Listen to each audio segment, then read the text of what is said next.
The Wind in the Willows. Written by Kenneth Grahame. Narrated by Richard Stibbard. Chapter 7. The Piper at the Gates of Dawn.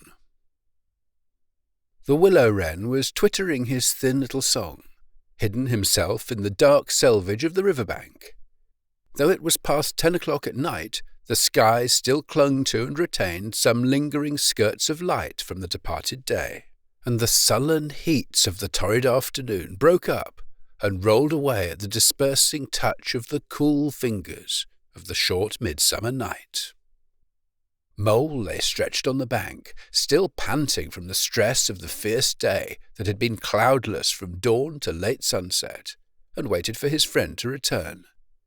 He had been on the river with some companions, leaving the water rat free to keep an engagement of long standing with Otter, and he had come back to find the house dark and deserted, and no sign of Rat, who was doubtless keeping it up late with his old comrade.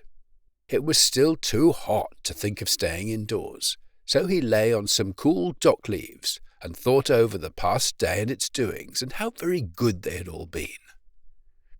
The rat's light footfall was presently heard approaching over the parched grass. "Oh, the blessed coolness!" he said, and sat down, gazing thoughtfully into the river, silent and preoccupied. "You stayed to supper, of course?" said the mole presently. "Simply had to," said the rat. "They wouldn't hear of my going before. You know how kind they always are, and they made things as jolly for me as ever they could, right up to the moment I left. But I felt a brute all the time, as it was clear to me they were very unhappy, though they tried to hide it. Mole, I'm afraid they're in trouble. Little Portly is missing again, and you know what a lot his father thinks of him, though he never says much about it." "What, that child?" said the mole lightly. "Well, suppose he is. Why worry about it? He's always straying off and getting lost and turning up again. He's so adventurous, but no harm ever happens to him. Everybody hereabouts knows him and likes him, just as they do old Otter, and you may be sure some animal or other will come across him and bring him back again all right. Why, we found him ourselves, miles from home, and quite self-possessed and cheerful." "Yes, but this time it's more serious," said the rat gravely.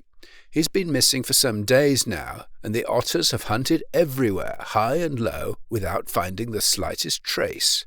And they've asked every animal, too, for miles around, and no one knows anything about him. Otter's evidently more anxious than he'll admit. I got out of him that young Portly hasn't learned to swim very well yet, and I can see he's thinking of the weir. There's a lot of water coming down still, considering the time of the year, and the place always had a fascination for the child. And then there are, well, traps and things, you know. Otter's not the fellow to be nervous about any son of his before it's time, and now he is nervous. When I left, he came out with me, said he wanted some air, and talked about stretching his legs. But I could see it wasn't that, so I drew him out and pumped him, and got it all from him at last. He was going to spend the night watching by the ford. You know, the place where the old ford used to be, in bygone days, before they built the bridge." "I know it well," said the mole, "but why should Otter choose to watch there?" "Well, it seems that it was there he gave Portly his first swimming lesson," continued the rat, "from that shallow, gravelly spit near the bank. And it was there he used to teach him fishing, and there young Portly caught his first fish, of which he was so very proud. The child loved the spot, and Otter thinks that if he came wandering back from wherever he is, if he is anywhere by this time, poor little chap, he might make for the ford he was so fond of, or if he came across it, he'd remember it well and stop there and play perhaps. So Otter goes there every night and watches. On the chance, you know, just on the chance." They were silent for a time, both thinking of the same thing. The lonely, heart-sore animal, crouched by the ford, watching and waiting the long night through, on the chance. Well, said the rat presently, "I suppose we ought to be thinking about turning in." But he never offered to move.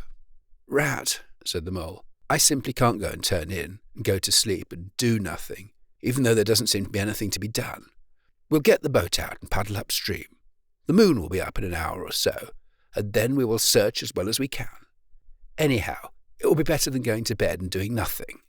"Just what I was thinking myself," said the rat. "It's not the sort of night for bed anyhow, and daybreak is not so very far off, and then we may pick up some news of him from early risers as we go along." They got the boat out, and the Rat took the sculls, paddling with caution. Out in midstream there was a clear, narrow track that faintly reflected the sky, but wherever shadows fell on the water, from bank, bush, or tree, they were as solid to all appearance as the banks themselves, and the Mole had to steer with judgment accordingly. Dark and deserted as it was, the night was full of small noises, song and chatter and rustling, telling of the busy little population who were up and about, plying their trades and vocations through the night till sunshine should fall on them at last and send them off to their well-earned repose. The water's own noises, too, were more apparent than by day, its gurglings and cloops more unexpected and near at hand, and constantly they started at what seemed a sudden clear call from an actual articulate voice. The line of the horizon was clear and hard against the sky, and in one particular quarter it showed black against a silvery climbing phosphorescence that grew and grew. At last, over the rim of the waiting earth, the moon lifted with slow majesty, till it swung clear of the horizon and rode off, free of moorings, and once more they began to see surfaces, meadows widespread and quiet gardens, and the river itself from bank to bank, all softly disclosed, all washed clean of mystery and terror, all radiant again as by day, but with a difference that was tremendous. Their old haunts greeted them again in other raiment, as if they had slipped away and put on this pure new apparel and come quietly back, smiling as they shyly waited to see if they would be recognized again under it. Fastening their boat to a willow, the friends landed in this silent silver kingdom, and patiently explored the hedges, the hollow trees, the runnels and their little culverts, the ditches and dry waterways. Embarking again and crossing over, they worked their way up the stream in this manner, while the moon, serene and detached in a cloudless sky, did what she could, though so far off, to help them in their quest, till her hour came and she sank earthwards reluctantly and left them, and mystery once more held field and river. Then a change began slowly to declare itself. The horizon became clearer, field and tree came more into sight, and somehow with a different look. The mystery began to drop away from them. A bird piped suddenly and was still, and a light breeze sprang up and set the reeds and bulrushes rustling. Rat, who was in the stern of the boat while Mole sculled, sat up suddenly and listened with a passionate intentness. Mole, who with gentle strokes was just keeping the boat moving while he scanned the banks with care, looked at him with curiosity. "It's gone," sighed the Rat, sinking back in his seat again. "So beautiful and strange and new. Since it was to end so soon, I almost wish I had never heard it, for it has roused a longing in me that is pain, and nothing seems worthwhile but just to hear that sound once more, and go on listening to it forever. No, there it is again," he cried, alert once more. Entranced, he was silent for a long space, spellbound. "Now it passes on, and I begin to lose it," he said presently. "Oh, Mole, the beauty of it! The merry bubble and joy, the thin, clear, happy call of the distant piping. Such music I never dreamed of, and the call in it is stronger even than the music is sweet. Row on, Mole, row, for the music and the call must be for us." The Mole, greatly wondering, obeyed. "I hear nothing myself," he said, "but the wind playing in the reeds and rushes and osiers." The Rat never answered, if indeed he heard. Rapt, transported, trembling, he was possessed in all his senses by this new divine thing that caught up his hapless soul and swung it and dandled it, a powerless but happy infant in a strong sustaining grasp. In silence Mole rowed steadily, and soon they came to a point where the river divided, a long backwater branching off to one side. With a slight movement of his head, Rat, who had long dropped the rudder lines, directed the rower to take the backwater. The creeping tide of light gained and gained, and now they could see the colour of the flowers that gemmed the water's edge. "Clearer and nearer still!" cried the Rat joyously. "Now you must surely hear it. Ah, at last I see you do."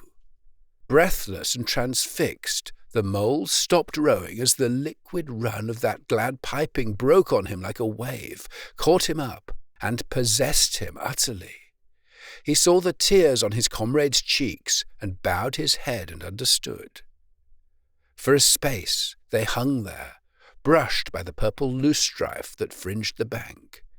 Then the clear, imperious summons that marched hand in hand with the intoxicating melody imposed its will on Mole, and mechanically he bent to his oars again, and the light grew stronger, but no birds sang as they were wont to do at the approach of dawn, and, but for the heavenly music, all was marvellously still.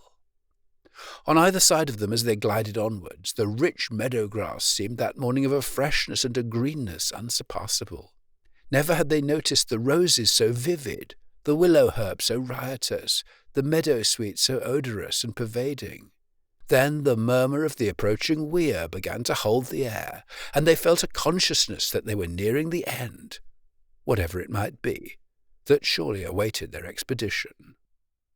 A wide half-circle of foam and glinting lights and shining shoulders of green water, the great weir closed the backwater from bank to bank, troubled all the quiet surface with twirling eddies and floating foam streaks, and deadened all other sounds with its solemn and soothing rumble. In midmost of the stream, embraced in the weir's shimmering arm-spread, a small island lay anchored, fringed close with willow and silver birch and alder. Reserved, shy, but full of significance, it hid whatever it might hold behind a veil, keeping it till the hour should come, and with the hour, those who were called and chosen. Slowly, but with no doubt or hesitation whatever, and in something of a solemn expectancy, the two animals passed through the broken, tumultuous water and moored their boat at the flowery margin of the island. In silence they landed and pushed through the blossom and scented herbage and undergrowth that led up to the level ground, till they stood on a little lawn of a marvellous green, set round with nature's own orchard trees, crabapple, wild cherry, and sloe. "This is the place of my song-dream, the place the music played to me," whispered the rat as if in a trance. "Here, in this holy place, here if anywhere, surely we shall find him." Then suddenly the mole felt a great awe fall upon him, an awe that turned his muscles to water, bowed his head, and rooted his feet to the ground. It was no panic terror.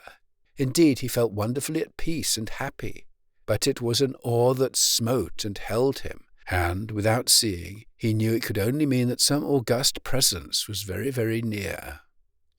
With difficulty he turned to look for his friend, and saw him at his side, cowed, stricken, and trembling violently. And still there was utter silence in the populous bird-haunted branches around them, and still the light grew and grew. Perhaps he would never have dared to raise his eyes, but that, though the piping was now hushed, the call and the summons seemed still dominant and imperious. He might not refuse, were death himself waiting to strike him instantly once he had looked with mortal eye on things rightly kept hidden. Trembling, he obeyed, and raised his humble head, and then, in that utter clearness of the imminent dawn, while nature, flushed with fullness of incredible colour, seemed to hold her breath for the event, he looked in the very eyes of the friend and helper, saw the backward sweep of the curved horns gleaming in the growing daylight, saw the stern, hooked nose between the kindly eyes that were looking down on them humorously, while the bearded mouth broke into a half-smile at the corners, saw the rippling muscles on the arm that lay across the broad chest, the long, supple hand still holding the panpipes only just fallen away from the parted lips, saw the splendid curves of the shaggy limbs disposed in majestic ease on the sward, saw, last of all, nestling between his very hooves, sleeping soundly in entire peace and contentment, the little, round, podgy, childish form of the baby otter. All this he saw for one moment, breathless and intense, vivid on the morning sky, and still as he looked he lived, and still as he lived he wondered. "Rat," he found breath to whisper, shaking, "are you afraid?" "Afraid?" murmured the rat, his eyes shining with unutterable love. "Afraid of him? Oh, never, never! And yet, oh, Mole, I am afraid." Then the two animals, crouching to the earth, bowed their heads and did worship. Sudden and magnificent, the sun's broad golden disk showed itself over the horizon facing them, and the first rays, shooting across the level water meadows, took the animals full in the eyes and dazzled them. When they were able to look once more, the vision had vanished, and the air was full of the carol of birds that hailed the dawn. As they stared blankly, in dumb misery, deepening as they slowly realized all they had seen and all they had lost, a capricious little breeze, dancing up from the surface of the water, tossed the aspens, shook the dewy roses, and blew lightly and caressingly in their faces, and with its soft touch came instant oblivion. For this is the last best gift that the kindly demigod is careful to bestow on those to whom he has revealed himself in their helping, the gift of forgetfulness, lest the awful remembrance should remain and grow, and overshadow mirth and pleasure, and the great haunting memory should spoil all the afterlives of little animals helped out of difficulties, in order that they should be happy and light-hearted as before. Mole rubbed his eyes and stared at Rat, who was looking about him in a puzzled sort of way. "I beg your pardon, what did you say, Rat?" he asked. "I think I was only remarking," said Rat slowly, "that this was the right sort of place, and that here, if anywhere, we should find him. And look! Why, there he is, the little fellow!" And with a cry of delight he ran towards the slumbering Portly. But Mole stood still a moment, held in thought, as one wakened suddenly from a beautiful dream who struggles to recall it and can recapture nothing but a dim sense of the beauty of it, the beauty, till that too fades away in its turn, and the dreamer bitterly accepts the hard, cold waking and all its penalties. So Mole, after struggling with his memory for a brief space, shook his head sadly and followed the rat. Portly woke up with a joyous squeak and wriggled with pleasure at the sight of his father's friends who had played with him so often in past days. In a moment, however, his face grew blank, and he fell to hunting around in a circle with pleading whine. As a child that has fallen happily asleep in its nurse's arms and wakes to find itself alone and laid in a strange place, and searches corners and cupboards and runs from room to room, despair growing silently in its heart, even so Portly searched the island and searched, dogged and unwearying, till at last the black moment came for giving it up and sitting down and crying bitterly. The Mole ran quickly to comfort the little animal, but the rat, lingering, looked long and doubtfully at certain hoof marks deep in the sward. "Some great animal has been here," he murmured slowly and thoughtfully, and stood musing, his mind strangely stirred. "Come along, Rat," called the Mole. "Think of poor Otter waiting up there by the ford." Portly had soon been comforted by the promise of a treat, a jaunt on the river in Mr. Rat's real boat, and the two animals conducted him to the waterside, placed him securely between them in the bottom of the boat, and paddled off down the backwater.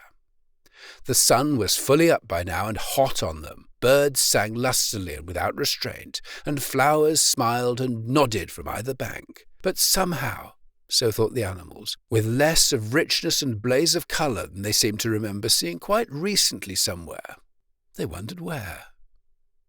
The main river reached again, they turned the boat's head upstream, towards the point where they knew their friend was keeping his lonely vigil. As they drew near the familiar ford, the Mole took the boat into the bank, and they lifted Portly out and set him on his legs on the towpath, gave him his marching orders and a friendly farewell pat on the back, and shoved out into midstream. They watched the little animal as he waddled along the path contentedly and with importance, watched him till they saw his muzzle suddenly lift and his waddle break into a clumsy amble as he quickened his pace with shrill whines and wriggles of recognition. Looking up the river, they could see Otter start up, tense and rigid, from out of the shallows where he crouched in dumb patience, and could hear his amazed and joyous bark as he bounded up through the osiers onto the path.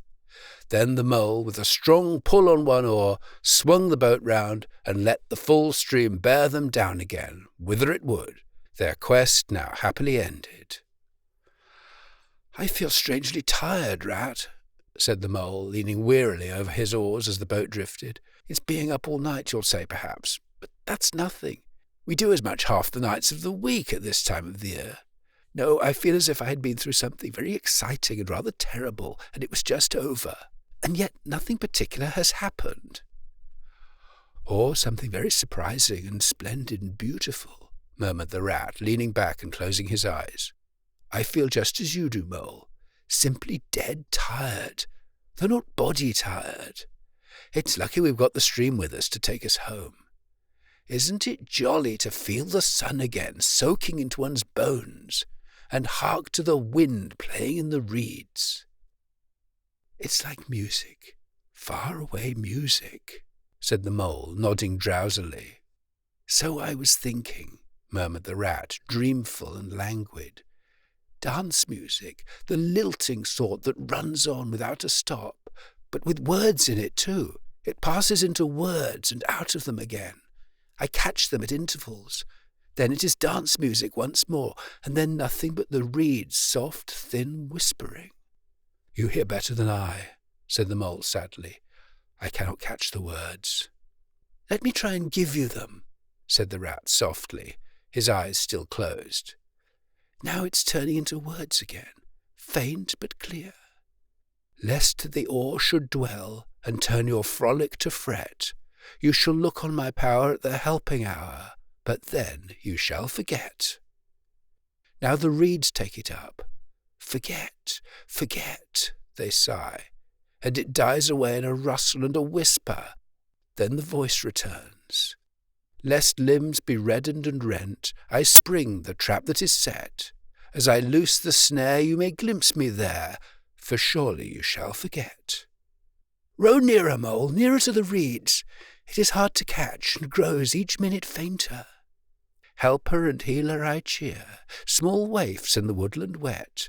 Strays I find in it, wounds I bind in it, bidding them all forget. Nearer, Mole, nearer! No, it is no good. The song has died away into reed talk. But what do the words mean? Asked the wondering Mole. That I do not know, said the Rat simply. I passed them on to you as they reached me. Ah, now they return again, and this time full and clear. This time, at last, it is the real, the unmistakable thing, simple, passionate, perfect. Well, let's have it then, said the Mole after he had waited patiently for a few minutes, half dozing in the hot sun. But no answer came. He looked and understood the silence. With a smile of much happiness on his face and something of a listening look still lingering there, the weary Rat was fast asleep.